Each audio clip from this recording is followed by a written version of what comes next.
আরজিকর কাণ্ডের আজ 1 মাস পূর্ণ হলো। এখনো অধরা দোষীরা, এখনো বিচারের দাবিতে পথে রয়েছে গোটা দেশবাসী। আজ আরজিকর কাণ্ডের 1 মাস পূর্ণতায় মৌন প্রতিবাদ করতে দেখা গেল পূর্ব বর্ধমানে। রাত 9টায় 9 মিনিটের মৌন প্রতিবাদ হয় পূর্ব বর্ধমানের বিভিন্ন জায়গায়। মেমারি শহরের চকদিঘি মোড়ে হয় এই মৌন প্রতিবাদ। বছরের 9 নম্বর মাস, 9 তারিখ এবং এখন রাত ঠিক 9টা।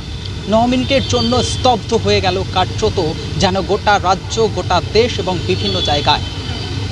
সেই দাবি একটাই, আরজিকরে যে ভয়ঙ্কর কাণ্ড ঘটেছে, যে নারকীয় কাণ্ড ঘটেছে, সেই কাণ্ডের প্রতিবাদেই কিন্তু রাজ্য জুড়ে যেখানে বিক্ষোভ, একের পর এক কর্মসূচি, আজকে কিন্তু 1 মাস অতিবাহিত হয়ে গিয়েছে। এখনও পর্যন্ত কিন্তু অধরা রয়েছে দোষীরা। আজকে সুপ্রিম কোর্টে শুনানি ছিল, সেখানেও কিন্তু কার্যত এখনও পর্যন্ত কোনো সদুত্তর আসেনি। আবার সামনে ডেট দেওয়া হয়েছে, সেই তারিখ পর্যন্ত অবশ্যই আমাদের অপেক্ষা করতে হবে। তবে সুপ্রিম কোর্ট ইতিমধ্যেই জানিয়েছে যে সমস্ত জুনিয়র ডাক্তাররা তারা এই আন্দোলনে পথে নেমেছিলেন, তাদেরকে আগামীকাল 5টার মধ্যে তাদের কাজে যোগদানের কথা নির্দেশ দিয়েছেন সুপ্রিম কোর্ট। কার্যত এরপরেই কিন্তু এখনও পর্যন্ত আমরা দেখতে পাচ্ছি, এই মুহূর্তে আমরা রয়েছি মেমারি থানার অন্তর্গত মেমারির চকদিঘির মোড়, মেমারির শহরের প্রাণকেন্দ্র। সেখানে কিন্তু মানববন্ধন করছেন সাধারণ মানুষ, আপামর মানুষ। তারা জাতি, ধর্ম, বর্ণ নির্বিশেষে তারা কিন্তু এসে সমবেত হয়েছেন এখানে। দাবি সেই অভয়া কাণ্ডের বিচার। কারা এই নারকীয় ঘটনার নেপথ্যে রয়েছে সেই বিষয়েও কিন্তু এখনও পর্যন্ত জানা যায়নি। তবে যত দ্রুত সম্ভব এই কাণ্ডের যে সমস্ত দোষী রয়েছে তাদের সামনে বার করে আনা হোক এবং তাদের দৃষ্টান্তমূলক শাস্তির ব্যবস্থা করুক, এমনটাই কিন্তু চাইছেন আপামর মানুষ। গোটা দেশ, গোটা জাতি সহ বিভিন্ন দেশে যে আন্দোলনে ছড়িয়ে রয়েছে বিভিন্ন মানুষ, তারা চাইছেন।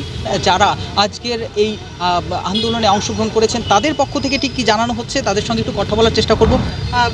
এই যে আপনারা দীর্ঘদিন ধরে একটা লড়াইয়ের মধ্যে রয়েছেন, আজকে তার শুনানি ছিল, পুরো বিষয়টা নিয়ে কী বলবো?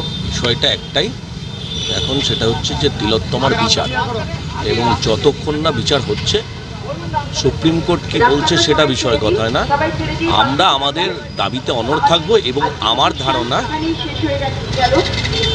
এই আন্দোলনের মাত্রা আরও তীব্র থেকে তীব্রতর হবে। আজকে 9 সেপ্টেম্বর পুরো 1 মাস অতিক্রান্ত, কিন্তু আমরা যে বিচার চেয়েছিলাম সেই ন্যায্য বিচার কিন্তু আমরা এখনো পর্যন্ত পাইনি। খুনিরা অধরা। এই বিচার আমরা যতক্ষণ না পর্যন্ত সঠিক বিচার পাবো ততক্ষণ অবধি এই বিচার আমরা চালিয়ে যাব। তাতে আন্দোলন যতদিন করতে হয় আমরা ততদিন করব। উই ওয়ান্ট জাস্টিস করতে পেরেছি আজকে। We want justice. আজকের এই কর্মসূচি, এই আন্দোলন কিন্তু পূর্ব বর্ধমানের বিভিন্ন জায়গা, কালনা, কাটোয়া থেকে শুরু করে মেমারি, জামালপুর, বর্ধমান শহর বিভিন্ন জায়গায় কিন্তু এই কর্মসূচি চলছে। তারা যেটি জানাচ্ছেন, তাদের সঙ্গে কথা বলে যেটি জানা যাচ্ছে যে তারা কিন্তু আন্দোলন থেকে এক পাও পিছু হাঁটবেন না যতদিন না পর্যন্ত এই কাণ্ডের দোষীদের খুঁজে বার করা হচ্ছে, যতদিন না পর্যন্ত তাদের দৃষ্টান্তমূলক শাস্তির ব্যবস্থা করা হচ্ছে, ততদিন পর্যন্ত কিন্তু তারা আন্দোলন থেকে রাস্তা ছেড়ে কিন্তু তারা যাবেন না, এমনটাই কিন্তু জানাচ্ছেন আন্দোলনকারীরা। পূর্ব বর্ধমান থেকে ক্যামেরায় কৌশিক চ্যাটার্জির সঙ্গে সুমন বিশ্বাসের রিপোর্ট, খবর বাংলা।